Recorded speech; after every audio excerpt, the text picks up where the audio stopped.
እንዴት አላችሁ? ሁላችሁም ደህና ናችሁ? የሐዋርያት ሥራ የሚያልቅ መጽሐፍ አይደለም። አጀማመሩ ጌታ ትእዛዝ ሰጥቶ ነው አይደለም የሚጀምረው። ሰብስቧቸው ምን አላቸው? ሂዱ። ማቴዎስ ላይ አይደል ምንድነው ያለው? ማቴዎስ ላይ ሂዱ አሕዛብን ምን አድርጉ ይላል? በአብ በወልድ በመንፈስ ቅዱስ ስም እያጠመቃችኋቸው እንድትጠብቁ ያዘዝኳችሁን ደግሞ እያስተማራችኋቸው ደቀ መዛሙርቴ አድርጓቸው። ስለዚህ ሂዱ የሚለው የሚያልቀው አሕዛብ ከሌሉ ነው። አሉ እንደ አሕዛብ ዛሬ አሉ? እዚህ ሰፈር አሉ እንዴ? አዲስ አበባ ውስጥ አሉ? ኢትዮጵያ ውስጥ አሉ? አፍሪካ ውስጥ አሉ? ያንን ሲያጠናክረው በሉቃስ አማካኝነት ያው ሉቃስ ወንጌልና ሐዋርያት ሥራ አንድ ሰው ነው የጻፈው ታውቃላችሁ። ሉቃስ ላይ ምንድነው ያለው? እናንተ ግን በኢየሩሳሌም በይሁዳ በሰማሪያ ምንድነው የሚለው? እስከ ምድር ዳርቻ ድረስ ምስክሮቼ ትሆናላችሁ። ስለዚህ ለምንድነው ምስክር የምንሆነው? በመመስከርና በደቀ መዝሙር በማድረግ አሕዛብ የሚለው ቃል እኛ ትንሽ ብዙ ጊዜ ትንሽ መልኩን በለቀቀ መንገድ እንጠቀምበታል። ኔሽንስ ነው የሚለው፣ ህዝቦችን ሁሉ ማለት ነው። ኔሽንስን ደቀ መዛሙርት ያድርጉ። እግዚአብሔር ዓለምን ሁሉ ለማዳን የሚበቃ ስራ ሰርቷል፣ እውነት ነው። ግን ቤተ ክርስቲያን ዓለምን ለማዳን የሚበቃውን ነገር ማዳረስ በመመስከር ካልቻለች ከየት ይጀመራላቸው? ከኢየሩሳሌም ካላችሁበት አካባቢ ጀምሮ ወደ ዙሪያችሁ፣ ከዛ ደግሞ እስከ ዓለም ዳርቻ። ስለዚህ እኛ ዓለም ዳርቻ ደርሰናል ወይ? ሰማርያና ይሁዳ ሄደናል ወይ? ኢየሩሳሌም የሚለው ለሁሉም ሰው የራሱ ይሁዳ ሰማርያ አለው አይደል? ለሁሉም ሰው ደግሞ ኢየሩሳሌም አለው which is የራሱ ቤተሰብ ጀምሮ ዘመድ አዝማድ ጎረቤት ምንነካቸው አካባቢዎች ኢየሩሳሌሞች ናቸው። እዚሁ ጀምሮ ነው ያላቸው። አንዳንድ ሰው አጠገቡ መጀመር አይፈልግም፣ ሩቅ ላከኝ ጌታ ሆይ ነው የሚለው። አንዳንድ ሰው ደግሞ ከሰፈሩ መውጣት አይወድም። ጌታ ግን ምንድነው ያለው? ይሄ የለውም ነው። ማርቆስ ደግሞ ነገሩን ያሰፋዋል ወይም በተለየ መንገድ ያቀርበዋል። ወንጌልን ምን አድርጉት ነው የሚለው? ማን ነው የሚነግረኝ? ለምን ስበኩ ነው የሚለው? እሱ ከበድ ያለ ነው። ምንድነው ያላቸው? በሏ ወንጌልን ምን አድርጉት ነው የሚለው? ለፍጥረት ሁሉ አይደለም የሚለው? ምን ማለት ነው ለፍጥረት ሁሉ? እንግዲህ ወደ ዓለም ሁሉ ሂዱ፣ ወንጌልን ለፍጥረት ሁሉ ስበኩ። for every creation ነው የሚለው። ወንጌል ለሰው ብቻ አይደለም። ሮሜ 8 ላይ እንደሚናገረው ፍጥረት ራሱ የእግዚአብሔርን ልጆች መገለጥ በናፍቆት ምን ያደርጋል ይላል? ይጠባበቃል። አሁን በተስፋ ስላስገዛው ነው እንጂ በጥፋት ባርነት ውስጥ ሆኖ በምጥ ውስጥ ነው ያለው ይላል። እና እኛ የምንሰብከው ወንጌል አህዮችን ከዱላ፣ ውሾችን ከድንጋይ፣ ዛፎችን ከዛፍ ከመጥረቢያ ማዳን መቻል አለበት።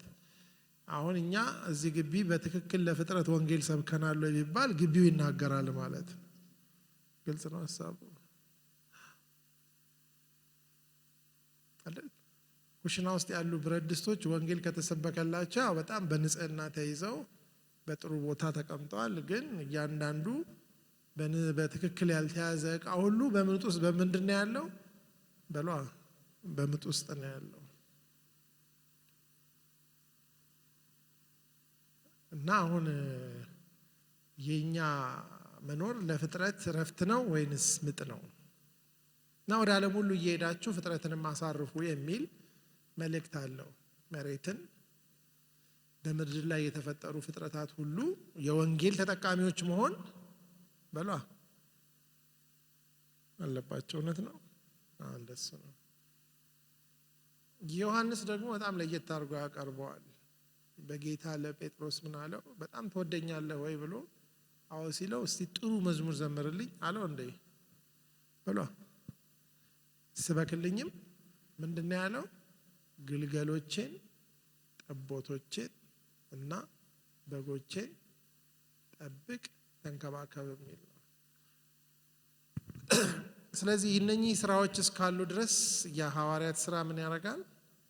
ይቀጥላልና አንዳንድ ጊዜ ያው የደረስንበት ላንድ ማርክ ለወራት ይህን ማጥናታችን ትክክል ነው።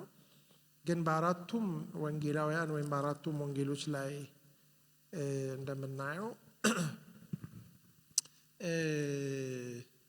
የሐዋርያት ስራ ገና አላለቀም።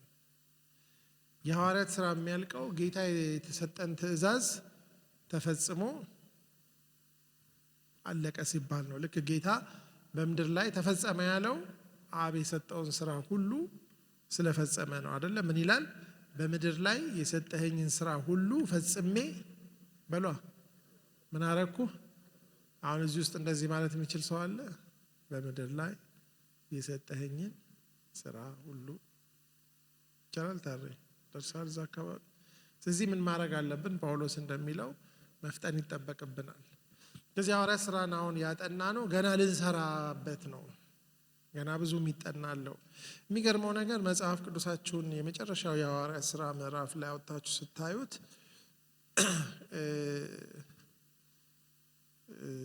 አጨራረሱ ራሱ ያለቀ መጽሐፍ አይልም። በነገራችን ላይ ብዙዎቹ ላለፉት ሳምንታት ስናጠናቸው የነበሩት የአብያተ ክርስቲያናት ታሪኮችና መልእክታቶች አንዳንዶቹ ይሄ የሐዋርያት ስራ ለምሳሌ ሁለተኛ ጢሞቴዎስ ላይ፣ አንዳንዶቹ የእስር ቤት መልእክቶች ይሄ መጽሐፍ ካለቀ በኋላ የተጻፉ ወይም ደግሞ የመጨረሻው ቁጥር ላይ ያለ ጳውሎስ የጻፋቸውም አሉ አይደል? መጽሐፉ ምንድነው ሲያልቅ የሚል የመጨረሻው ሁለት ቁጥሮች ጳውሎስ በተከራየው ቤት 2 ዓመት ሙሉ ተቀመጠ፣ ወደ እርሱም የሚመጡትን ሁሉ ይቀበል ነበር፣ ማንም ሳይከለክለው የእግዚአብሔርን መንግስት እየሰበከ ስለ ጌታ ስለ ኢየሱስ ክርስቶስ እጅግ ገልጦ ያስተምር ነበር የሚለው ሐሳብ ሁለተኛ ጢሞቴዎስን ስታነቡ ከዚህ ተፈቶ ሰብኮ ምናልባት ወደ ስፔን ወደ ዌስት ሞስት የሚባለው ወደ አውሮፓ ጫፍ ሄዶ እንደገና ታስሮ ነው አሁን ልሞት ነው አልፈታም ሲል ነው የምናየው። ስለዚህ የሐዋርያት ስራ ከምዕራፍ 28 ቁጥር 31 በኋላ ምን ሆኗል ማለት ነው? ቀጥሏል። የሚገርመው ነገር እግዚአብሔር ይሄ መጽሐፍ እንዲዘጋ አይፈልግም። ቤተ ክርስቲያን ወደ ድንዛዜና መፍዘዝ ውስጥ የምትገባው ይህን መጽሐፍ ዘግታ ስጦታ ቆሟል አይደል? መንፈስ ቅዱስ ስራ ጨርሷል። አሁን እኛ መጽሐፉን እያጠናን ለመኖር ብቻ ነው የሚጠበቅብን ሲሉ ቤተ ክርስቲያን ምን ትሆናለች? ትደክማለች። ስለዚህ መንፈስ ቅዱስ ዛሬም ይሰራል። መንፈስ ቅዱስ ዛሬም ሕያው ነው። ቤተ ክርስቲያንም ዛሬም ምንድናት? በምድር ላይ ኃላፊነት አለባት። ስለዚህ ዮሐንስ ራእይ ይሄ የሐዋርያት ስራ መጽሐፍ ካለቀ በኋላ ምናልባት 30 ዓመት በኋላ አካባቢ የተጻፈ መጽሐፍ ነው። እዛ ላይ ምን ይላል? መንፈሱና ሙሽራይቱ ምን ይላሉ? ና ይላሉ። የሚሰማ ምን ይበል? ና ይበል። ስለዚህ ይሄ መጽሐፍ ክፍት ነው። በእርግጥ ከሐዋርያት ስራ በኋላ ያሉ ለቤተ ክርስቲያንና ለአገልጋዮች በተለያዩ ሐዋርያቶች የተጻፉትን መልእክቶች ስናይ የቤተ ክርስቲያን ተልእኮዋም ትግሏም ትልሟም ስራዋም እንደቀጠለ ነው የምናየው። በተለይ ግን ዛሬ እንድናየውና ምናልባት ይህን ሀሳብ ክፍቱን እንድንተወው ምናልባት ናቲ የምናጠናቅቅበት ያለውን ሀሳብ የምናስጠነቅቅበት ብለን ጥንቅ ማስጠንቀቂያ ወስደን የምንሄድበትን ሀሳብ ምክንያቱም ጌታ ከ30 ዓመት በኋላ ለሰባት አብያተ ክርስቲያናት የጻፈው መልእክት ስራው አልቋል የሚል አይደለም። እንደውም አንዳንዶቹ ስራውን አቆማቸዋል፣ በሉ ተነሱና ስሩ። አንዳንዶቻችሁ ፈዛችኋል፣ አንዳንዶቻችሁ ፍቅራችሁ ቆሟል፣ አንዳንዶቻችሁ ጭራሽ ኃጢአት ውስጥ ገብታችኋል፣ ወድቃችኋል፣ ሞታችኋል የተባሉ ሁሉ አሉ። ስለዚህ ዛሬ ለቤተ ክርስቲያን ጌታ ያለው መልእክት ስራው አልቋልና ጋደም በሉ ሳይሆን ጊዜው አልቋልና ነቃ በሉ ነው። ቤተ ክርስቲያን እንድትነቃ እግዚአብሔር ይፈልጋል። ለኤፌሶኖች ጳውሎስ ያላቸው ምንድነው? አንተ የምተኛ በሏ ንቃ፣ ከሙታን ተነሳ፣ ክርስቶስ ያበራል። እንደውም ቀኖቹ ክፉዎች ናቸውና ዘመኑን ሽሹት ሳይሆን ምን አድርጉት ነው የሚለው? ዋጁት ማለት ምን ማለት ነው? በአዲሱ ትርጉም ግዙት ማለት ነው። ዋጁት ሲባል መንፈሳዊ የሆነ ውጅት ማድረግ ነገር እንዳይሰማቸው ጀስት አንድ መጽሐፍ ቅዱስ ላይ ጥሩ እንግሊዝኛ ትራንስሌሽን አለ። ሜክ ዘ ቤስት አውት ኦፍ ኤቭሪ ኦፖርቹኒቲ ነው የሚለው። ምን ማለት ነው? ያገኛችሁትን እድል ሁሉ በፍጥነትና በጥንቃቄ ተጠቀሙበት ማለት ነው። ዘመኑን መዋጀት ማለት ነው። ስለዚህ ዮሐንስ ወንጌልንም የጻፈው ወደ መጨረሻ ላይ ነው። አምናችሁ ሕይወት እንደሆነላችሁ በሚል ሀሳብ መልእክቶቹም በዛው አካባቢ ነው የተጻፉት። ባለፈው ስለ ዮሐንስ የመጨረሻ አገልግሎቱ በኤፌሶን እንደነበረ ከዛ በፍጥሞ በሚባል እዛው ከኤፌሶን 60 ኪሎ ሜትር 70 ኪሎ ሜትር ርቀት ላይ ባለ በጣም አስቸጋሪ ደሴት ላይ ያው በግዞት እያለ የእግዚአብሔር መንፈስ እንግዲህ ባደረገው አሰራር እግዚአብሔር ለክርስቶስ የሰጠውን ራእይ ክርስቶስ በመልአኩ በኩል ልኮ ለሱ ሲሰጠው እናያለን። ዮሐንስ ራእይ እንግዲህ ከመጽሐፎች በጣም እጅግ አስገራሚ መጽሐፍ ነው። ብዙ እንግዲህ ሰዎች ይፈሩታል። ዮሐንስ ራእይ ስታነቡ ፍርሃት ፍርሃት የሚላችሁ አላችሁ፣ እዚህ ውስጥ ደስታ ደስታ የሚላችሁስ? እጅ የሌላችሁ ደግሞ እስኪ እጃችሁን አውጡ። ያው ካላወጣችሁ እንግዲህ ሶስት ያው በዚህ ምክንያት ይመስለኛል ሰዎች ስለሚፈሩ ይሄንን መጽሐፍ አንደኛ ነገር ከሌሎች መጽሐፎች በተለየ መንገድ ምዕራፍ 1 ቁጥር 3 ላይ ዘመኑ ቀርቧል፣ የሚያነበው የትንቢቱን ቃል የሚሰሙት በውስጡ የተጻፉትን የሚጠብቁት ብፁዓን ናቸው። ማንበብ ራሱ በረከት አለው ይላል። ዮሐንስ ራእይን ዝም ብላችሁ ብታነቡት እንትን ይላል። እኛ ሰፈር ውስጥ እንደ ባይብል ስተዲ ያለንና ባለፈው ሳምንት ያደረግነው 22ቱን ምዕራፍ አንብበን ስንጨርስ በቃ አጠናን ማለት ነው። በቃ በማንበብ ብቻ 1 ሰዓት ከሩብ ነው የወሰደው ሙሉውን ለማንበብ። ብዙ አይደለም አይደል?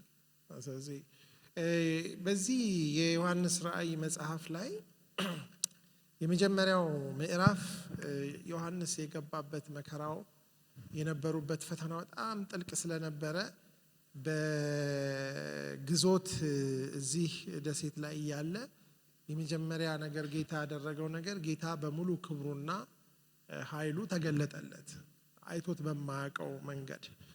እንደውም ምን ይላል ቁጥር 17 ላይ ባየሁትም ጊዜ እንደ ሞተ ሰው ሆኜ ከእግሩ በታች ወደቅሁ። እንግዲህ በዚህ ሰዓት ላይ ምናልባት ከሐዋርያት ያልሞተ ዮሐንስ ብቻ ነው። ኦልሞስት ሁሉም ደግሞ የሞቱት መስዋዕት ሆኖ ነው አይደል? በተለያየ መንገድ ዮሐንስ ይህን ሁሉ ያውቃል። እሱ ብቻ ሳይሆን ዮሐንስ እንደ አዕማድ የሚታይባት የኢየሩሳሌም ቤተክርስቲያን የለችም። ባለፈው እንዳየነው የኢየሩሳሌም ቤተክርስቲያን፣ የአንጾኪያ ቤተክርስቲያን፣ የኤፌሶን ቤተክርስቲያን እያልን እነዚህ በጣም ከፍ ከፍ ያለ ስራ የሰሩ የጎሉ ቤተክርስቲያኖች ነበሩ። የኢየሩሳሌም ቤተክርስቲያን ሳይሆን ኢየሩሳሌም ራሷ የለችም።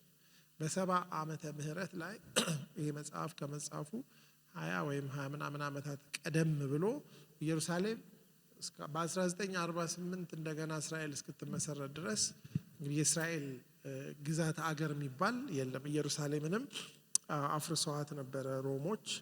ስለዚህ የዮሐንስ እንትኑን ብቸኝነቱን ፊል ማድረግ እንችላለን።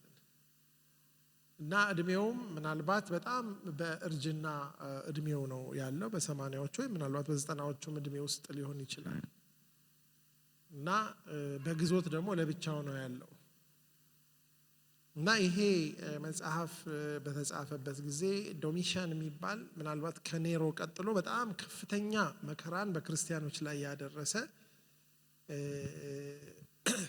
ራሱን አምላክ አድርጎ ያስቀመጠ ቄሳር የነበረበት ዘመን ስለሆነ እንግዲህ ብዙ ሰው ተገሏል። እዚህም ደብዳቤው ላይ እንደምናይ የተገደሉ ሰዎች ነበሩ እና መሞት በጣም ኮመን ነበር። ስለዚህ ጌታ ምንድነው ያለው? ይሄ ሁሉ ነገር ቢሆንም አሁንም አልፋና ኦሜጋ መጀመሪያውና መጨረሻው ቁጥር 5 ላይ እንደምናየው ካለው ከነበረውና ከሚመጣው በዙፋኑ ፊት ካሉት ከሰባቱ መናፍስት ከታመነው ምስክር ከሙታንም በኩር የምድርም ነገስታት ገዥ ከሆነ ማለት አስቡት። ይህ ሁሉ ነገር እየደረሰባቸው የነዛ ይህን የሚያደርሱባቸው ነገስታት ገዢ ማን ነው? ያ ራሱ ኢየሱስ ክርስቶስ ነው። ገዥ ከሆነ ከኢየሱስ ክርስቶስ ጸጋና ሰላም ለናንተ ይሁን እና ቁጥር 8 ላይ ያለውና የነበረው የሚመጣውም ሁሉንም የሚገዛ ጌታ አምላክ ይላል። የምድር ነገስታትን ብቻ ሳይሆን ምን የሚገዛ ሁሉንም የሚገዛ። ይህንን ነገር ከተናገረው በኋላ የተናገረኝን ድምፅ ቁጥር 12 ላይ እንደምታዩት ለማየት ዞር ባልኩ ጊዜ የሰው ልጅ የሚመስለውን አየሁ ይላል። ከዛ ሙሉ የሱ ምን እንደሚመስል ባየ ጊዜ ቁጥር 17 ላይ እንዳለ ባየሁት ጊዜ እንደ ሞተ ሰው ሆኜ ከእግሩ በታች ወደቅሁ እና አትፍራ፣ ፊተኛውና መጨረሻው ሕያው እኔ ነኝ፣ ሞቼም ነበር፣ እነሆም ከዘላለም እስከ ዘላለም ድረስ ሕያው ነኝ፣ የሞትና የሲኦል መክፈቻ አለኝ።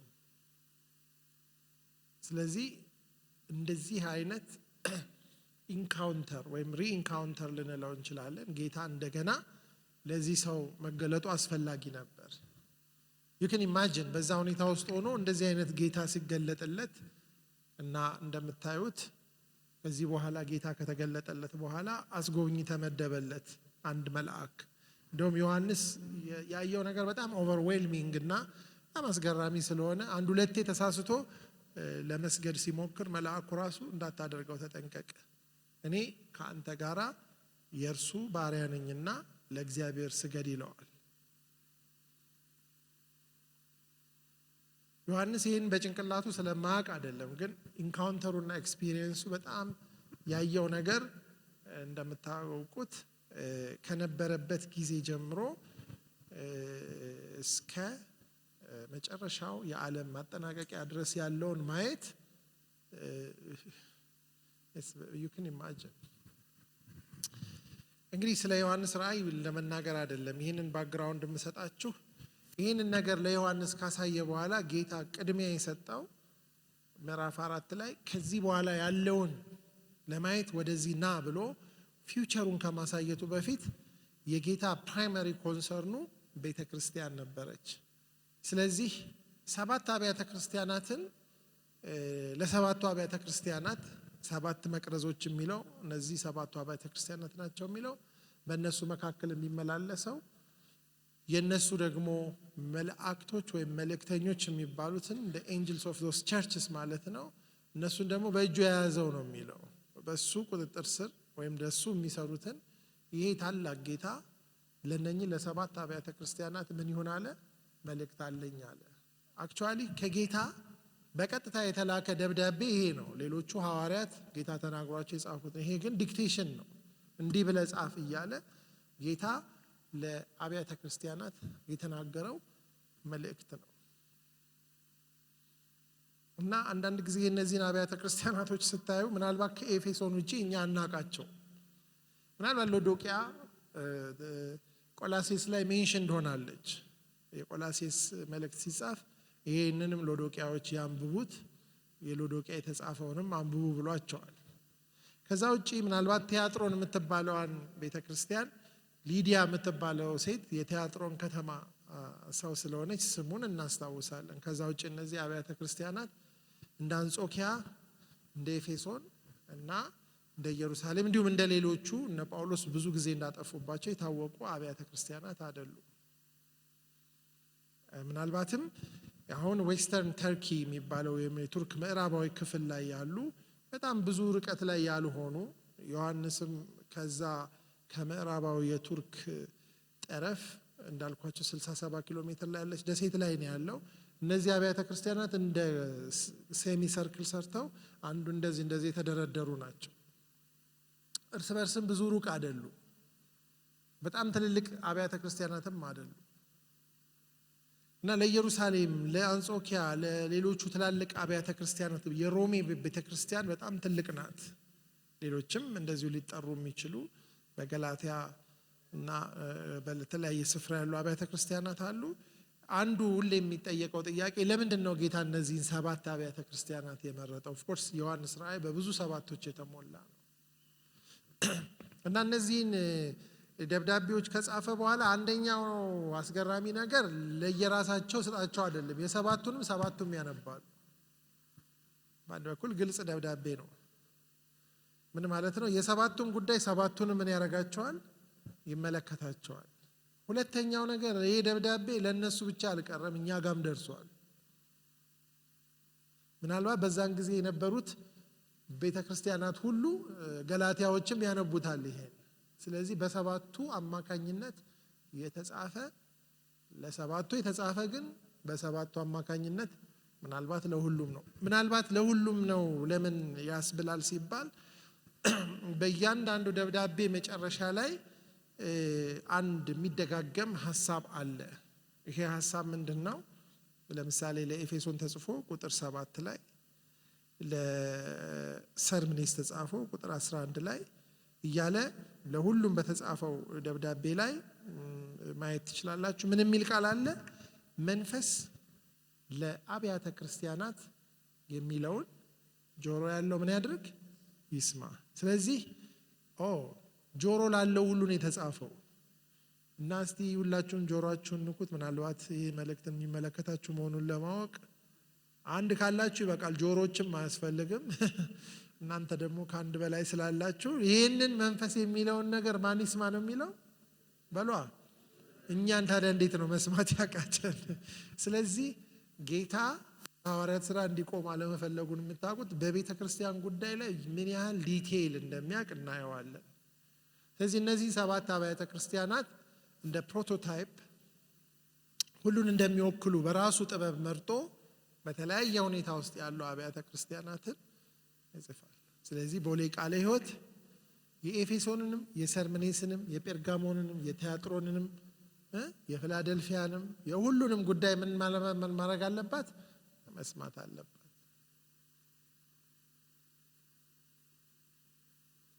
ቤተ ክርስቲያኗ ብቻ ሳትሆን ጆሮ ያለው ሁሉ ምን ያድርግ? ይስማ።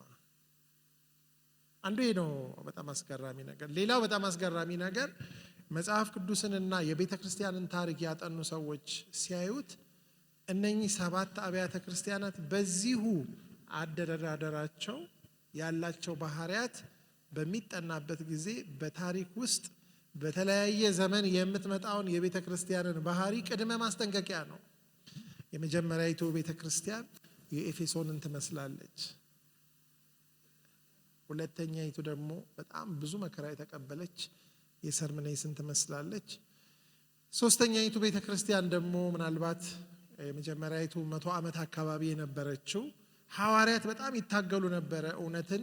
እንደ ይሁዳ መልእክትን፣ ጢሞቴዎስን፣ ጴጥሮስን ስታዩ ከስህተት ጋር በጣም ብዙ ትግል ነበረ። ግን በዛ መሃል የመጀመሪያይቱ ቤተ ክርስቲያን ለእውነትና ለትክክለኛነት በጣም ስትሰራ የመጀመሪያ ፍቅሯ ለጌታ ያላትን ፍቅር ሉዝ ለማድረግ አደጋ ላይ ስለነበረች ያ መልእክት ኢምፖርታንት ሆኖ የቀረበ ነው።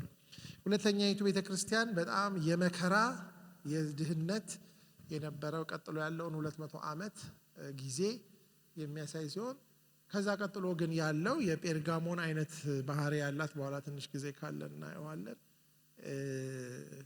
ክርስትና የመንግስት ሃይማኖት ከሆነ በኋላ ቤተ ክርስቲያን ወደ ከመንግስትና ከዓለም ጋራ ወደ መጋባት የገባችበት ባህሪ ይታያል። ከዛ የቲያጥሮን የዳርክ ኤጅ የሚባለውን ምናልባት ከ600 ዓመተ ምህረት ወዲያ እስከ 15ኛው ጊዜ ሰርዴስ የሪፎርሜሽን ዘመን የነበረችውን ቤተክርስቲያን ትመስላለች። ፊላደልፊያ ከዛ በኋላ በጣም የተነቃቃችውን ቤተክርስቲያን ትመስላለች። ብዙ በር የተከፈተበት ወንጌል በዓለም ላይ በፍጥነት የተሰራጨበትን ዘመን ይመስላል። የፈረደባት ሎዶቅያ ደግሞ እኛን ትመስላለች ማለት ነው።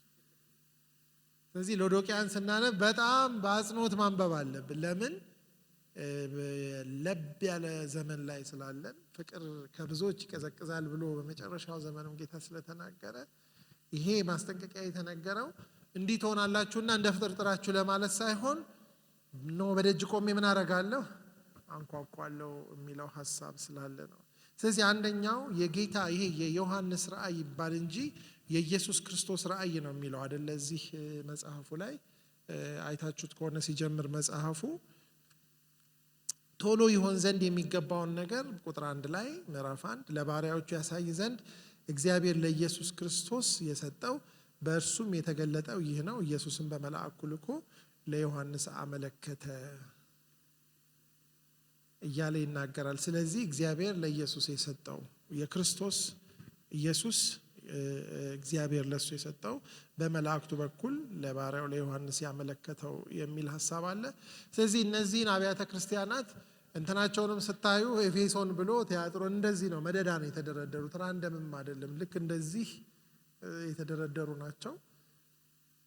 ሲኩዌንሳቸው ቢቀያየር ሎዶቅያ ሁለተኛ ብትሆን ሂስቶሪካሊ የነበረውን የቤተ ክርስቲያንን እንትን አይመስልም እና ጌታ ሲያያቸው እነኝማ ቁጭ በታሪክ መካከል ቤተ ክርስቲያን የምታልፍበትን ተግዳሮትና ሕይወት የሚመስሉ አብያተ ክርስቲያናት ናቸው የሚለውን እይታ ያሳየ ነው። ስለዚህ ባለፈው ሳምንት በእርግጥ ኤፌሶንን ተመልክተናል። የኤፌሶን ቤተክርስቲያን ስለሆነ ያየ ነው። የኤፌሶን ቤተክርስቲያን ከ30 ዓመት በኋላ ያቺ በፍቅርና በእውነት ትንበለበል የነበረች ቤተክርስቲያን ጳውሎስ ብዙ ኢንቨስት ያደረገባት ቤተክርስቲያን ስህተተኞች በመካከላቸው ስለሚነሱ ሐሰተኞች ተኩላዎች ስለሚነሱ በጣም ጥንቃቄ አድርጉ ቢ ዎችፉል ስላላቸው እዛ ላይ በጣም በማተኮር እዚህ ከ30 ዓመት በኋላ ሲታዩ ሐሰተኛ ሐዋርያትን ይዛቸዋል። የኒቆላውያንን ትምህርት ጠልታቸዋል። ግን ምን ያደርጋል? ፍቅራችሁን ጥላቸዋል። ከምን አይነት ከፍታ ላይ እንደወደቃችሁ ከወዴት እንደወደቅህ የሚለው ሐሳብ እንደነበረና ዋናው ነገር ፍቅር ከሌለ መቅረዝህን ወስዳለሁ፣ ቤዚክሊ ሪኮግኒሽንህን ታጣለህ። ኦፍኮርስ ዛሬ ኤፌሶን ያለበትን ሁኔታ ስንመለከት አሳዛኝ ነው።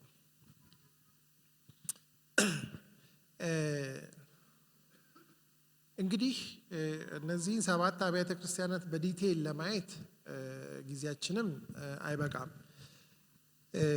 ግን ጊዜ ወስዳችሁ ወይም ደግሞ ጊዜ ወስደን ይሄ መንፈስ ለአብያተ ክርስቲያናት የሚለውን ማጥናት በተለይ በአሁን ባለንበት ዘመን ከእያንዳንዳቸው አብያተ ክርስቲያናቶች ውስጥ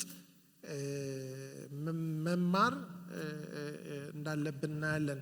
አንዱ አስገራሚ ነገር ለየአብያተ ክርስቲያናቱ ጌታ መልእክቱን ሲጀምር የሚያሳየው ማንነት እንዳሉበት ሁኔታና እንደ ችግራቸው ምንነት የራሱን ማንነት የሚገልጥበት መንገድ አለ። ለምሳሌ ለኤፌሶን ቤተክርስቲያን በቀኝ እጁ 7 ከዋክብት የያዘው በ7ቱም የወርቅ መቅረዞች መካከል የሚሄደው እንዲህ ይላል። የእነዚህ ሰዎች ችግር መቅረዛቸውን አደጋ ላይ የወደቀ ነው። ስለዚህ በ7ቱ መቅረዞች መካከል ሲመላለስ የኤፌሶን መቅረዝ ለመጥፋት እየተዘጋጀ ወይም ደግሞ አደጋ ላይ ያለ ነው። ለዚህም ይመስለኛል ቁጥር 5 ላይ እንግዲህ ከወዴት እንደወደቅህ አስብ፣ ንስሐም ግባ፣ የቀደመውንም ስራህን አድርግ፣ አለበለዚያ እመጣብሃለሁ፣ ንስሐም ባትገባ መቅረዝህን ከስፍራው ወስዳለሁ። ለአንድ ቤተ ክርስቲያን መቅረዟ ከተወሰደባት ፕሮግራም ሊኖራት ይችላል፣ ዶክትሪን ሊኖራት ይችላል፣ ቢልዲንግ ሊኖራት ይችላል፣ ግን ሰማይ አያውቃትም።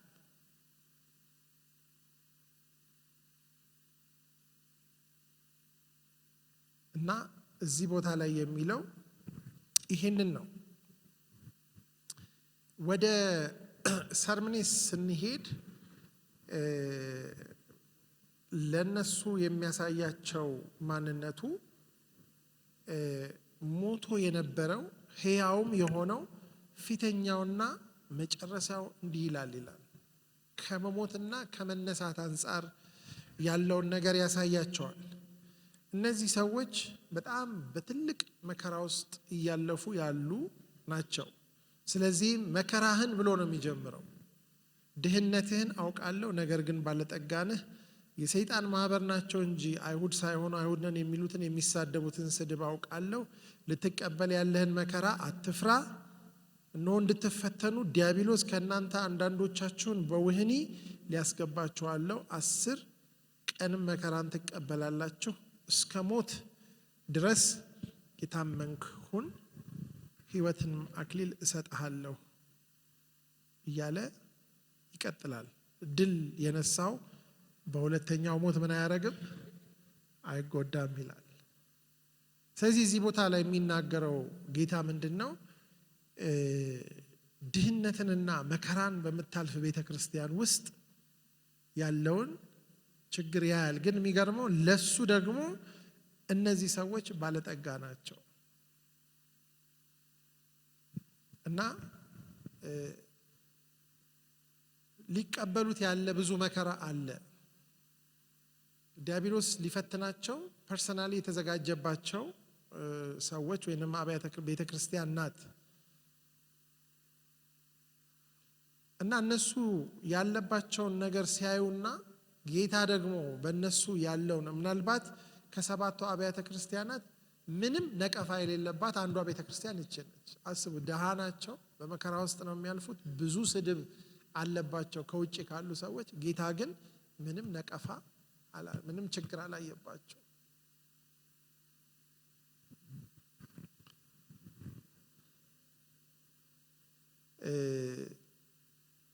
ኮንስታንቲን የሚባለው የሮም ንጉሥ ክርስትናን ተቀብሎ ክርስትና የመንግስት ሃይማኖት ከመሆኑ በፊት በነበሩት ነገስታት በጣም በተከታታይ በተለይ ሐዋርያት ካለፉ ከመጀመሪያው 100 ዓመት በኋላ ክርስቲያኖች በጣም አሰቃቂ ነገር ውስጥ አልፈዋል።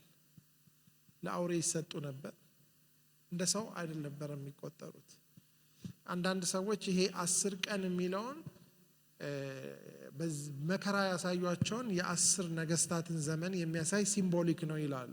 ኮንስታንቲን ከመምጣቱ በፊት የነበሩ 10 ነገስታት ሁሉ አንዱ ከሌላው በኋላ አንዱ ቢብስ ሌላው ቢያንስም ብዙ መከራ የተቀበሉ ሰዎች ሰይጣን ቤተክርስቲያንን በመከራ ለማጥፋት የሞከረበት ዘመን ነው። መከራ ግን ቤተክርስቲያንን አያጠፋም። ድህነት ቤተክርስቲያንን አያጠፋም። አክቹአሊ ገንዘብ ቤተክርስቲያንን ያጠፋል አይደል? ሀብት ያጠፋል፣ ብዙ እናያለን። አክቹአሊ ድሎት ያጠፋል። ነፃነት በትክክል ማኔጅ ማድረግ ከባድ ነው። ግን እነዚህ ሰዎች በጣም በችግር ውስጥ ነው ያሉት እና ሰይጣን የዘመተባቸው ሰዎች ናቸው። እና አንዱ የምናየው ምንድነው? ቤተክርስቲያን በመከራ ውስጥና በስድብ ውስጥ በድህነት ውስጥ ስታልፍ የእግዚአብሔር ጸጋ ይበዛላታል። ኦፍ ኮርስ ድህነትንና መከራን እኛ ጠይቀን አይመጣም። ግን እግዚአብሔር አንዳንድ ዘመን ላይ ይሄንን ያዛል አይደል? ደግሞ የሚገርማችሁ ነገር በነፃነት ዘመን ደግሞ መከራና ድህነት ውስጥ የሚገቡ ደግሞ ኢንዲቪጁዋል ክርስቲያኖች አሉ። ሁላችንም አናውቅም ሰዎች በምን ውስጥ እንደሚያልፉ። አሁን አንዳንድ ሰዎች መከራ ውስጥ ነው ያሉት አይደል? የሰርምኔስ አባላት አሉ እዚህ ቦሌ ውስጥ አይደል? አንዳንድ ሰዎች ደግሞ ድህነት ውስጥ ነው የሚያልፉት። ነገር ግን ጌታ ይሄንንም ያውቃል እና ለነዚህ ሰዎች ምን ይላቸዋል? ባለጠጋ ነህ ይላቸዋል። እና ለእነዚህ ሰዎች ምን ይላል? አክሊልን እሰጥሃለሁ፣ እስከ ሞት ድረስ የታመንክ ሁን። በመከራና በድህነት እንድንሸነፍ ጌታ አይፈልግም። እስከ ሞትም ቢሆን የታመንኩን ይላል። ወደ ጴርጋሞን ስንመጣ ጌታ ሞቶ የነበረው ሕያው የሆነውም የሚል የሚያጽናና ሐሳብ ሳይሆን ይዞ የሚመጣው የሁለት ወገን የተሳለ ስለታም ሰይፍ ያለው እንዲህ ይላል ብሎ ጌታ ደግሞ ሰይፍ የያዘ ሆኖ ነው ለዚህ ቤተክርስቲያን ራሱን የሚያሳየው። በእርግጥ የሰይጣን ዙፋን ባለበት የምትኖርበትን አውቃለሁ፣ ስሜን ትጠብቃለህ። ሰይጣንም በሚኖርበት በእናንተ ዘንድ የተገደለው የታመነው ምስክሬ አንቲጳስ በነበረበት ዘመን እንኳን ሃይማኖቴን አልካድክም ብሎ ፖዚቲቭ ነገር ይናገራል። እነኚህ ሰዎች የሰይጣን ዙፋን ባለበት ከተማ መኖር በጣም ከባድ ነው።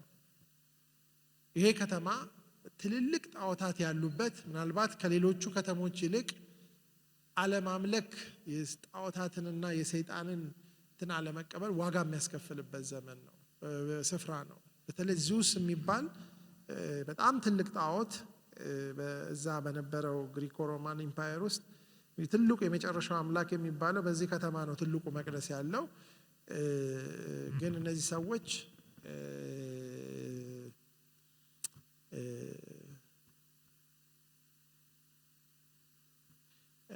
ብዙ መከራ ተቀብሏል። እንደውም በየዚህ ከተማ ገቨርነር የመግደልና የማዳን መብት በኢምፐረሩ ተሰጥቶት በከተማው ሲመላለስ ትልቅ ሰይፍ አስይዞ ነው የሚሄደው እና ያልተስማማውን ሰው ይገላል።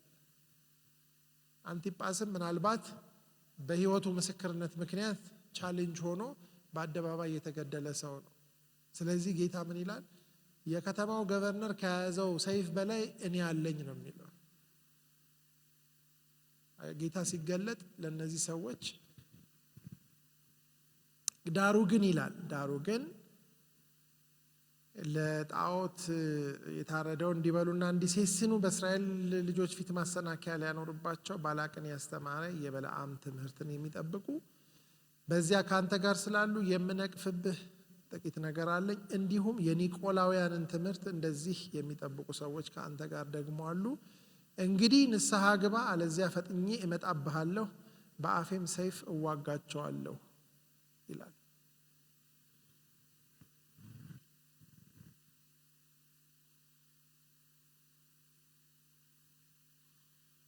ስለዚህ እዚህ ቤተ ክርስቲያን ላይ ያው ከአፉ የሚወጣው ሰይፍ ምንድን ነው? እግዚአብሔር ቃል ነው አይደል? ከአፉ የሚወጣ ሰይፍ የሚለው ሰይፍ ቃሉ ነው። እዚህ ስፍራ ላይ ሁለት አይነት ትምህርቶች የበለዓም ትምህርትና የኒቆላውያን ትምህርት አለ። የበለዓም ትምህርት ባላቅን ያስተማረው ምንድን ነው? እሱ የእግዚአብሔር ሕዝብ እንዲሴስንና በሴክሹዋል ኢሞራሊቲ እንዲወድቅና ጣዖታትን እንዲያመልክ ከአሕዛብ ጋር እንዲደባለቅ ያስተማረው ያ ትምህርት የበለዓም ትምህርት ይባላል። ዓለማዊነት ነው፣ የመደባለቅ ነው። ቤተ ክርስቲያን በዚህ በጴርጋሞን በሚመሰለው አንድ ጊዜ ስቴትና ሃይማኖት የመንግስት ሃይማኖት ከሆነች በኋላ ከባድ መደባለቅ ነበረ። በቤተ ክርስቲያን ውስጥ ከባድ አመንዝራ ነበረ፣ መንፈሳዊም ስጋዊም። ይሄ ብቻ ሳይሆን የኒቆላውያን ትምህርት የሚለው በዚህ ሰውነታችን ስጋችን ላይ የፈለግነውን ነገር ብናደርግ አይቆጠርም፣ ነፍሳችን ድኗል፣ ስጋችንን ግን እግዚአብሔር አይፈልገውም፣ እዚሁ ጥለን የምንሄደው ልብስ ነው ብለው ሰዎች በዚህ አይነት ትምህርት ውስጥ የተጠመዱበት ነገር ነበር። which is ያ ቤተ ክርስቲያን ከዓለም ጋር ተጋብታ ዓለማዊነት ቤተ ክርስቲያን ውስጥ የገባበት ከመሆኑ የተነሳ የቄሳር ሲቀበል ሃይማኖቱ ሰዎች ሳይድኑ ወደ ቤተ ክርስቲያን ጎርፎ የገቡበት ጊዜ ቤተ ክርስቲያን በብዙ ዓለማዊነት የተወረሰችበትን ጊዜ የሚመስል ነው። በእርግጥም በዚህ ከተማ ውስጥ ያለው የጣዖት አምልኮ ቅድም እንዳልኳቸው የገነነ ስለሆነ ከዛም በላይ ከተማይቱ ውስጥ ብዙ ማቴሪያሊዝም ያለበት ወይም ደግሞ ቁሳዊ ሀብት እና የመሳሰሉ ነገሮች ያሉበት ብዙ ፍልስፍናዎች ያሉበት ስለሆነ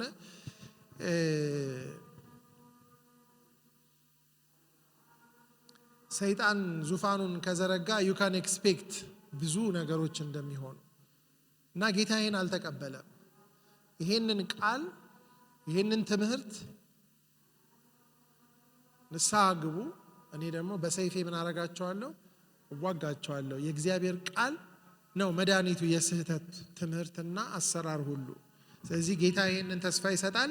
እንደውም ምን ይላቸዋል? ድል ለነሳው ከተሰወረ መና እሰጠዋለሁ ይላል።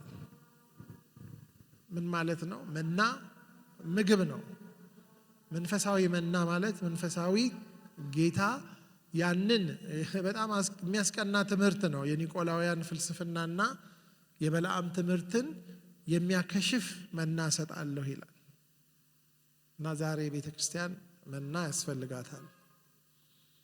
እንዲሁም ደግሞ ነጭ ድንጋይን እሰጠዋለሁ፣ በድንጋዩም ላይ ከተቀበለው በቀር አንድስ እንኳ የማውቀው የሌለ አዲስ ስም የስልጣን ነው እሰጣለሁ ይላል። ስለዚህ ጌታ ላለን ችግር መፍትሄ አለው። ወደ ቲያጥሮን ስትመጡ ጌታ ራሱን የሚገልጥበት መንገድ እንደ እሳት ነበልባል የሆኑ ዓይኖች ያሉት፣ በእቶን የነጠረ የጋለ ናስ የሚመስሉ እግሮች ያሉት የእግዚአብሔር ልጅ እንዲህ ይላል። ጌታ ዓይኖቹንና እግሮቹን እሳት ነበልባልና በእቶን የነጠረ የጋለ ናስ የሚመስሉ ይላልና ስራህን፣ ፍቅርህን፣ እምነትህን፣ አገልግሎትህን፣ ትዕግስትህን ከፊተኛውም ይልቅ የኋለኛው እንዲበዛ አውቃለሁ ብሎ መልካሙን ነገር ጌታ ይናገራል። ያው እንደምታውቁት ጌታ የሰዎችን መልካም ነገር ቀድሞ የሚያይ ነው። ዳሩ ግን ብሎ አይጀምርም። ግን ደግሞ ዳሩ ግንም አይቀርም ካለ። ስለዚህ ለነዚህ ሰዎች ደግሞ ጌታ ያየው ነገር ምንድነው? ነብይ ነኝ የምትለውን ባሪያዎች እንዲስስኑና ለጣዖት የታረደውን እንዲበሉ የምታስተምረውንና የምታስተውን ያቺን ሴት ኤልዛቤልን ስለምትተዋት የምነቅፍብህ ነገር አለኝ። ንስሐ እንድትገባ ጊዜ ሰጠኋት፣ ከዝሙቷም ንስሐ እንድትገባ አልወደደችም። እነሆ በአልጋ ላይ እጥላታለሁ፣ ከእርሷም ጋር የሚያመነዝሩትን ከስራዋ ንስሐ ባይገቡ በታላቅ መከራ እጥላቸዋለሁ፣ ልጆቿን በሞት እገላለሁ። አብያተ ክርስቲያናትም ሁሉ ኩላሊትንና ልብን የምመረምር እኔ እንደሆንኩ ያውቃሉ። ለእያንዳንዳችሁም እንደ ስራችሁ እሰጣችኋለሁ። ዳሩ ግን ይህን ትምህርት ለማትይዙ ሁሉ የሰይጣንንም ጥልቅ ነገር እነርሱ እንደሚሉት ለማታውቁ ለእናንተ በቲያጥሮን ለቀራችሁ ትላለሁ፣ ሌላ ሸክም አልጭንባችሁም። ነገር ግን እስከመጣ ድረስ ያላችሁን ጠብቁ። አንዳንድ ጊዜ የያዝነውን መጠበቅ ጌታ ከኛ የሚፈልገው ነገር ነው።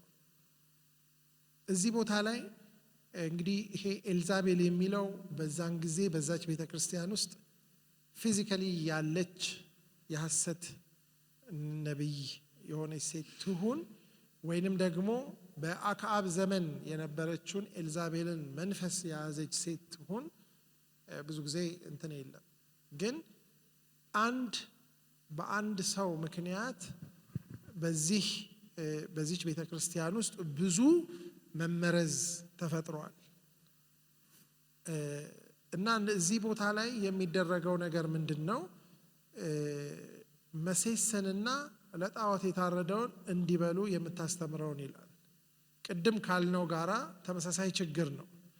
እዚህ ግን የተለየ መልክ የያዘው ምንድነው? እሱ እነርሱ እንደሚሉት የሰይጣንን ጥልቅ ነገር ለማታውቁት፣ እነዚህ ኤክሰርሳይሶች የሚደረጉት ሰይጣንን በጣም በጥልቀት ተረድተን እንድናሸንፈው የሚሰጣቸው መንፈሳዊ ሽፋኖች አሉ።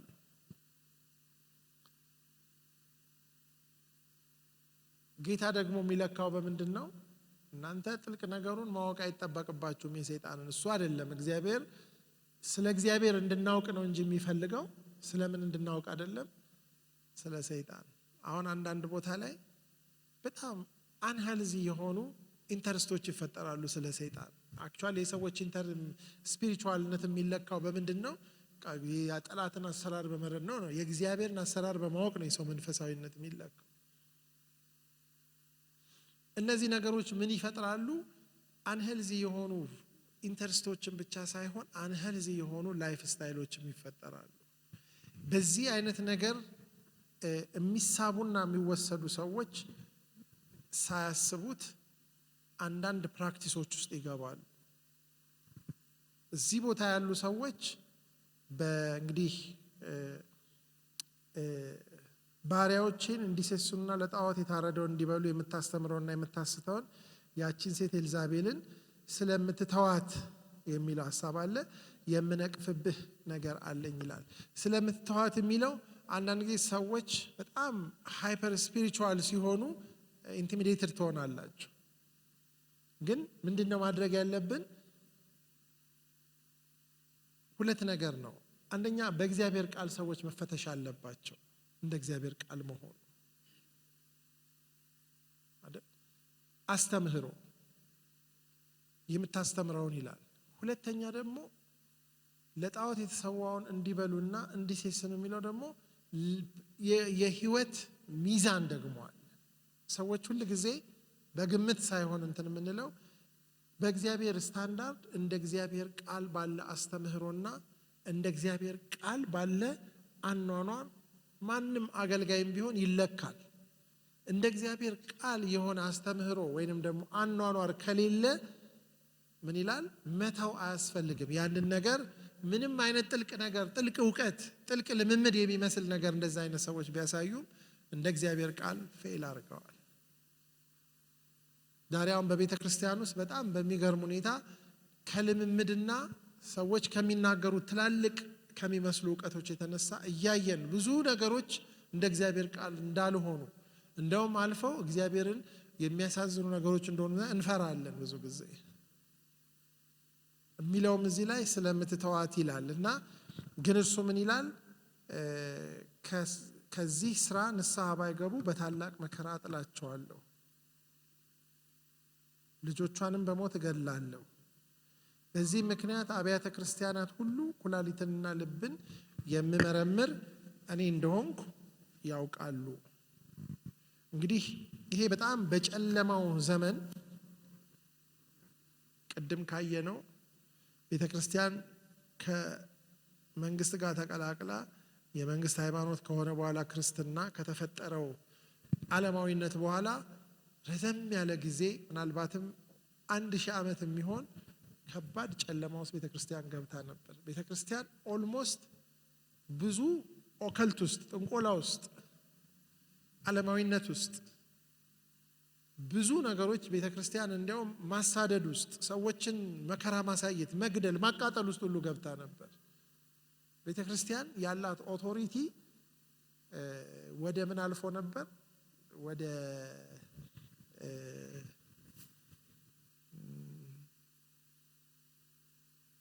ብዙ ሰዎች የእግዚአብሔርን ቃል እንዳያነቡ ይደረግ ነበር። ወደ መጨረሻ ላይ እንደነ ጆን ሃስ፣ ጆን ዊክሊፍ የመሳሰሉ ሰዎች አንዱ ከሞተ በኋላ አንዱ በህይወት የተቃጠሉት መጽሐፍ ቅዱስን በህዝብ ቋንቋ ስለተረጎሙ ነው።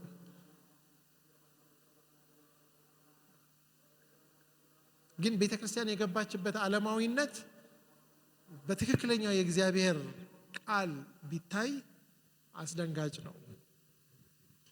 በእኛም ሀገር ውስጥ ተመሳሳይ ጨለማን ቤተክርስቲያን አሳልፋለች።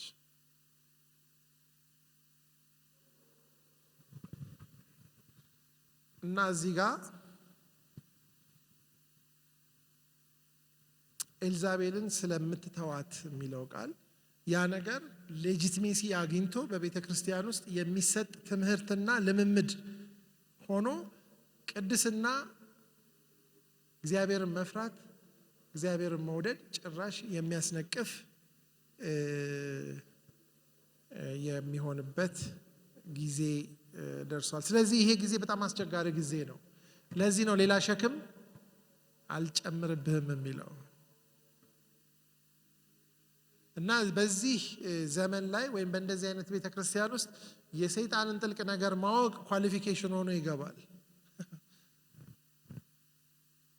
ሰዎች አንሄልዚ የሆነ የሰይጣንን ነገር ማወቅ ላይ አይቆምም ችግሩ።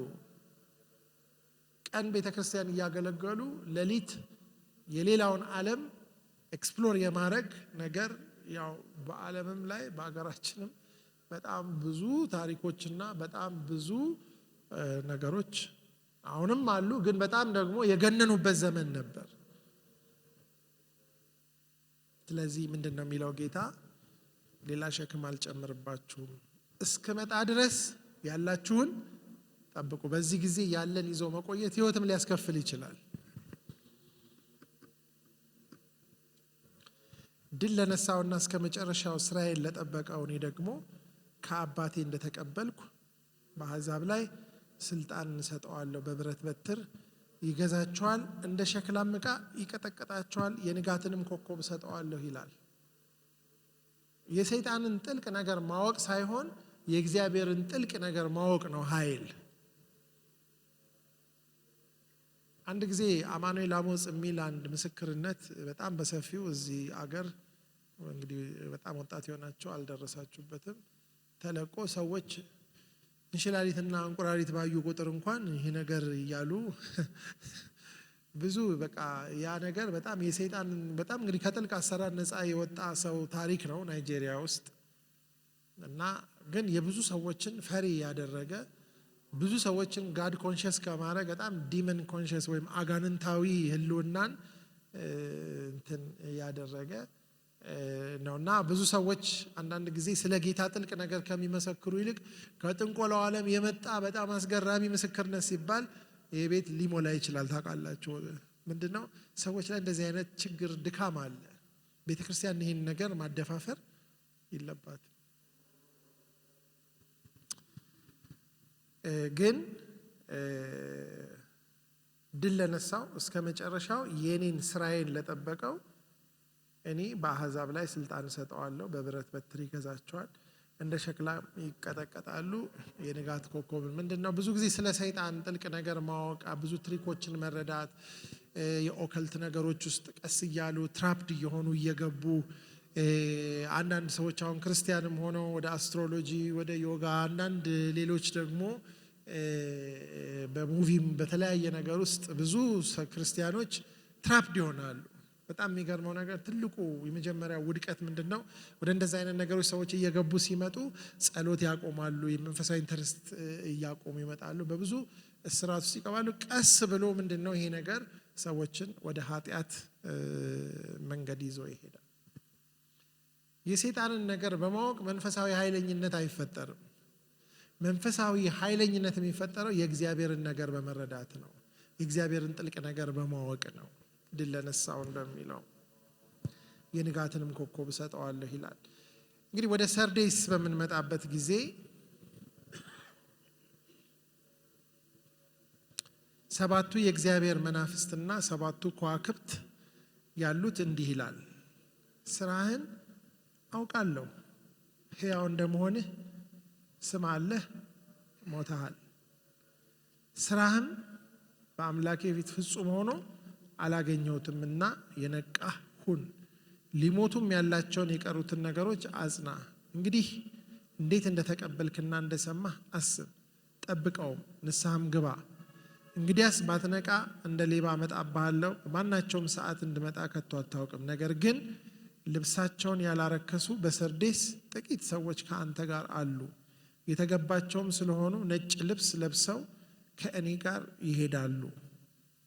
ድል የነሳው እንዲሁ በነጭ ልብስ ይጎናጸፋል፣ ከሕይወት መጽሐፍም ስሙን አልደመስስም። በአባቴና በመላእክቱ ፊት ለስሙ እመሰክርለታለሁ ይላል። አንዳንድ ጊዜ ስም አለህ፣ ሞተሃል። ጥሩ ስም ያለው ዶክትሪኑም ልክ የሆነ ፕሮግራሙም ልክ የሆነ ነገር ግን ምን ሆኗል? ሞቷል። እንግዲህ ከሪፎርሜሽን በኋላ በተለይ የተፈጠረው ነገር በትምህርትና በእምነት አማካኝነት ሰዎች ትክክል ነን ብለው በጣም ብዙ ዘግናኝ ነገሮች ውስጥ የተገባበት ጊዜ ነው። ሌሎችን ከመወንጀል ባሻገር ፓወር የሌለው ዘመን ነበረ እና አንዳንድ ጊዜ ሪፎርሜሽን ያመጣው መዳን በእምነት መዳን በክርስቶስ መዳን እንደ ቃሉ መዳን በጸጋው የሚለው ነገር ጥሩ ሆኖ ሳለ ሰዎች ግን ያንን ነገር የተቀበሉ ሰዎች ያንን ነገር ከማይቀበሉ ሰዎች በስራ የተሻሉ አልነበሩም። ብዙ ቦታ አንዳንዴ በክርስትና ውስጥ ስም አያድንም። ስም አክቹዋሊ አደገኛ ነገር ነው። እዚህ ጋር የሚለው እንዴት እንደተቀበልክ አስብ፣ እንዴት እንደሰማህ አስብ፣ ጠብቀው፣ ንስሐ ግባ። አሁን ለኛ ለኢቫንጀሊካልስ ትልቁ ነገር የዶክትሪን ኢሹ አይመስለኝም። ዊኖ ዳግም መወለድ እናውቃለን አይደል? ጥቅሶችን ተተተተተ እንላለን። በስም ጉዳይ አንተማም። ግን ስራችን የት ነው ያለው? ስም አለህ፣ ምንድነው የሚለው? ሞተሃል። ስራህን በአምላኬ ፊት ፍጹም ሆኖ አላገኘሁትም። የነቃሁን ሊሞቱ ያላቸውን የቀሩትን ነገሮች አጽና ማለት ብዙ ነገር ሞቶብሃል። አሁንም ሊሞቱ ያሉ ብዙ ነገሮች አሉ። ስለዚህ ምን አድርግ ይለዋል? አጽና፣ ንስሐ ግባ።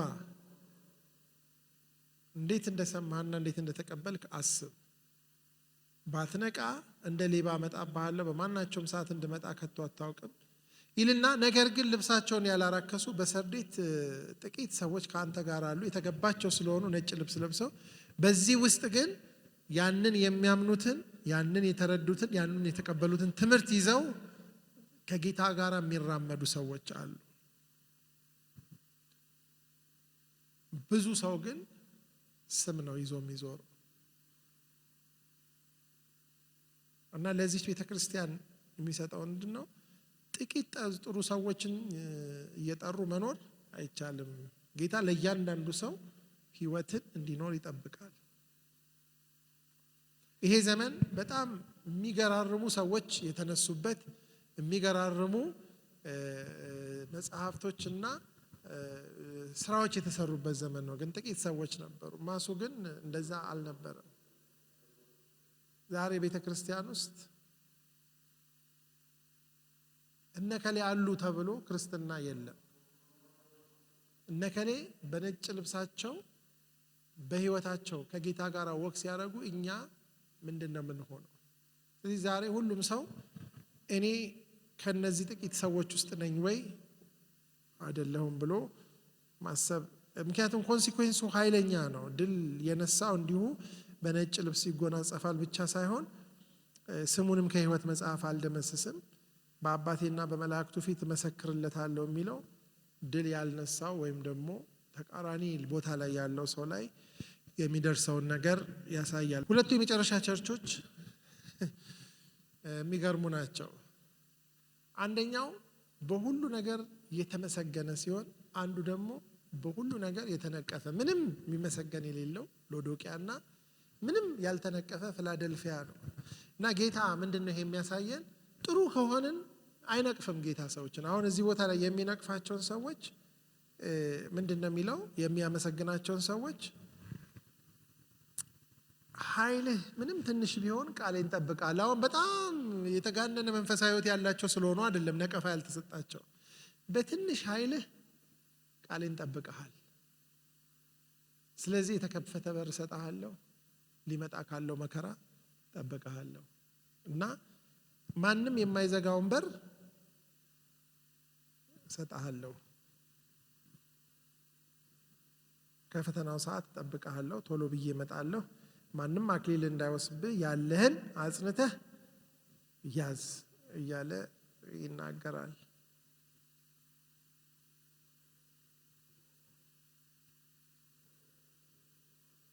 እንዲያውም ከሰይጣን ማህበር ካሉት አንዳንዶቹን እሰጥሃለሁ በእግሮች ፊት ይወድቃሉ የሚል ሀሳብ ይናገራል። የመጨረሻውን ቤተክርስቲያን ትንሽ ልናገርና ከጊዜ የተነሳ ልጨርስ። ያው ይሄ እያንዳንዱን አንዳንድ ቤተክርስቲያን አንዳንድ ሳምንት ይዘን ብናጠናው ጥሩ ነበር፣ ግን አንዳንዱ እናንተ እንድታጠኑ ለእናንተ እንተዋዋለን።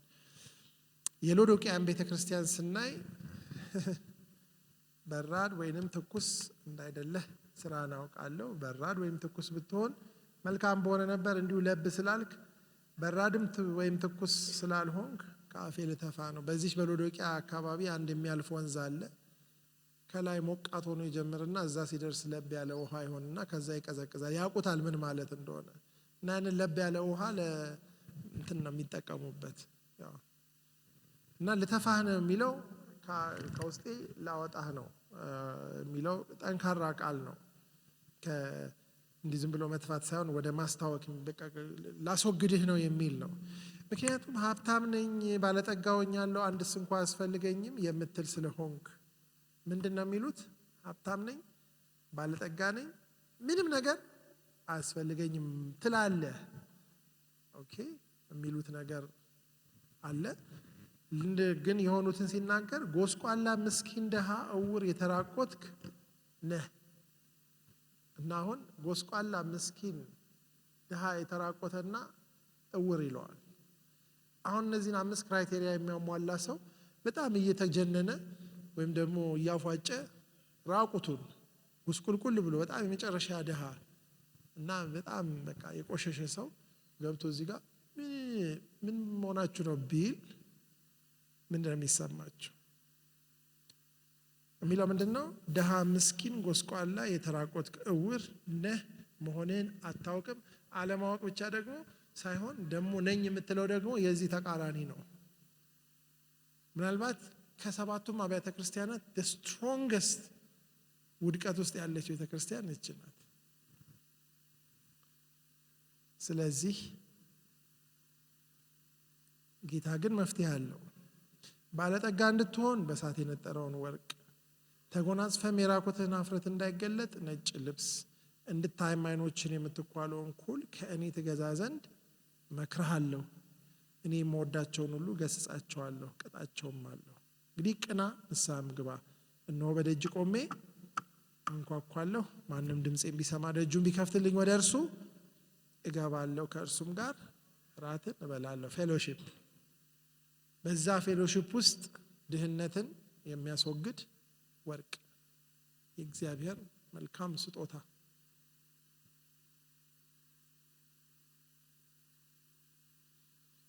ራቁትነትን የሚያስወግድ ነጭ ልብስ፣ የእርሱ ጽድቅ። እውርነትን የሚያስወግድ የእርሱ ኩል፣ የእርሱ መንፈሳዊ ዓይኖችን ማብራት። ምን አደርጋለሁ ይላል? እኔ ይህንን ከኔ እንድትገዛ ወይም ከኔ እንድትወስድ እመክርሃለሁ። የምወዳቸውን እገስጻለሁ፣ ስቲል ይወዳቸዋል፣ እቀጣቸዋለሁ። ንስሐ ግባ እና እኔ ወደ እርሱ ገባለሁ፣ ከእርሱ ጋር እበላለሁ፣ እርሱም ከኔ ጋር ይበላል የሚለው ይሄ ብቻ ሳይሆን በዚህ ውድቀት ውስጥ ሆኖ ድል የሚነሳ ሰው በዙፋኑ ላይ ከኔ ጋር ይቀመጥ ዘንድ እሰጠዋለሁ ይላል። ፕሮሚሱ ትልቅ ነው። ይሄ ደግሞ ምን አይነት ነው ይላል? ስለ ራሱ ሲናገር አሜን የሆነው የታመነውና እውነተኛው ምስክር ማለት ይሄ ነገር የምለው ነገር ምንድን ነው እያላቸው ያለው? እውነት ነው። አማራጩ መቀበል ብቻ ነው። እንግዲህ እነዚህ 7 አብያተ ክርስቲያናት ራሳችንን እንድንመረምር፣ እነዚህ ቸርቾች ምናልባት ከተመሰረቱ 30 ምናምን ዓመታቸው ነው፣ ግን አሁን በተለያየ ቻሌንጅ ውስጥ እያለፉ ነው። ግን ጌታ ለሁሉም መፍትሄ አለው። ለሁሉም የተሃድሶ ሀሳብ አለው። ጌታ የተሃድሶ ሪሶርስም አለው። እንደ ሎዶቅያ እንኳን የመጨረሻ ውድቀት ላይ ብንሆን ጌታ እናንተ ዩዝለስ ናቸው አይልም። በደጅ ቆሞ ምን ያደርጋል? ያንኳኳል። እንደ ፊላደልፊያም ደግሞ ምንም ነቀፋ ባይኖርብንም ደግሞ ሞር የተከፈተ በርና ሞር ደግሞ ወደ እርሱ የሚያቀርበን ነገር ጌታ አለው። ስለዚህ የዚህ የሐዋርያት ስራ ወደ ራእይ ተጋብቷል። ወደ ራእይ ከተጋባ ደግሞ እስከ መጨረሻው ዘመን ድረስ ይቀጥላል እና ይህች ቤተ ክርስቲያን ቦሌ ቃለ ሕይወት በኢትዮጵያም ያለች ቤተ ክርስቲያን እነዚህ አብያተ ክርስቲያናትን የሚመረምር ጌታ እኛንም ይመረምረናል፣ ያውቀናል። ይህንን ሁሉ ስለ ብዙ አብያተ ክርስቲያናት በሐዋርያት ስራ ላይ ያሉትን ብዙ ነገሮች ጌታ ያስተማረን ምን ሊያደርገን ስለሚፈልግ ነው? ሊያድሰን ስለሚፈልግ ነው። መንፈስ ለአብያተ ክርስቲያናት የሚለውን ጆሮ ያለው ይስማ። ሰምተናል። እግዚአብሔር ይጠራናል። ንስሐ በሚገባበት ላይ ንስሐ እንድንገባ፣ ወደ እርሱ በምንቀርብበት ላይ ወደ እሱ እንድንቀርብ። ጌታ ግን የእርሱ የሆነውን ሕይወት በእኛ ለመግለጥ ሪሶርሱ ሁሉ አለው። እርሱ ያለና የነበረ የሁሉ ጌታ ነው። ስለዚህ በሐዋርያት ስራ ላይ ቁጭ ብለን በግሩፕም በጋራም ሪፍሌክት ማድረግ አለብን። ይሄንን ሁሉ ወራት ጌታ ያስተማረን የተናገረን እዛ ላይ ያሳየንን መልካሙን ነገር በእኛ ለመድገም ነው። ዛሬም ጌታ ይሰራል። መንፈስ ቅዱስ ዛሬም ሕያው ነው። ዛሬም ወንጌል ሕያው ነው እና እኛ ጌታ ከኛ የሚጠብቀው ያንን የሐዋርያትን ዘመን ፍጹምነትን አይደለም፣ ግን ሕያውነትን ይጠብቃል። ጌታ ይሰራል። ስለዚህ እኛ ልንበረታ ያስፈልጋል። እንግዲህ የተሃድሶ ስራ ብዙ ኢንቨስትመንት አለው። ጌታ ብዙ ይታገሳል። እንዳየነው በኤፌሶን ላይ ጳውሎስ ብዙ ዓመታትን እንዳጠፋው እነሱ ላይ ከተደረገው አንጻር እኛ ገና ብዙ ይጠብቀናል ስራ። ነገር ግን ይሄን ትምህርት ስንጀምር እንዳልነው መጽሐፍ ቅዱስ የተሃድሶ መጽሐፍ ነው። ዘፍጥረት 1 እና 2 ላይ የነበረው ፍጹም ነገር ከተበላሸ በኋላ ራእይ 21 እና 22 ላይ ያለው የመጨረሻው ፍጹም ነገር እስኪመጣ ድረስ ጌታ ቤተክርስቲያንን ያድሳል፣ ማህበረሰብን ያድሳል፣ ቤተሰብን ያድሳል፣ አገልጋዮችን ያድሳል። ስለዚህ እኛ እግዚአብሔር እንዲያድሰን ወደ እርሱ መጮህ አለብን። በቃሉ ውስጥ መገኘት አለብን። ስለዚህ ይሄ ትምህርት እንግዲህ አንድ የተሃድሶ ሞዴል ነው። ምናልባት ጥቂት ሳምንታትን ቆይተን ደግሞ በዚህ የተሃድሶ መንገድ ላይ የተዘጋጁ ትምህርቶች አሉ እንናርገን እንደገና ደግሞ ወደ ሌላ የተሃድሶ ሞዴል እንመለሳለን። መጽሐፍ ቅዱስ ውስጥ ዝቀን የማንጨርሰው የተሃድሶ እስከ መቼ ነው ይሄ ነገር የሚቀጥለው? በመካከላችን የእግዚአብሔር እጅ እስክትሰራ መለኮታዊ ተሃድሶ መንገዱን መራመድና የእግዚአብሔር ጉብኝት እኛን ብቻ ሳይሆን ይህንን ትውልድ እስኪነካ ድረስ። አሁን የምነግራችሁ ነገር እግዚአብሔር ሊሰራ የሚፈልግበት ጊዜ ነው። የምትመቸውን አጥቢያ ቤተክርስቲያን እየፈለገ ነው በከተማው በአገሩ። እኛ ከሆንን በእኛ ይጀምራል፣ እኛ ካልሆንን በሌላ ሰው ይጀምራል። በዚህ የተሃድሶ ጊዜ ውስጥ ወይ ክብሪት ወይ እንጨት መሆን ነው ያለው። ክብሪት ከሆንን እኛ ላይ እግዚአብሔር እሳቱን ይለኩስና ወደ ሌሎች ቤተክርስቲያናት ወደ ትውልዱ ይሄ እሳት ይዛመታል። እንግዲህ ክብሪት መሆን ካልቻልን ግን እንጨት ሆነን መጠበቅ አለብን ከሌላ እሳቱ እስኪመጣ ድረስ። ግን እግዚአብሔር አሁን ያለ አድሎ እሳቱን የሚለኩስበት ቦታ ምን እያደረገ ነው? እየፈለገ ነው። እግዚአብሔር አምላካችን የተመሰገነ ይሁን።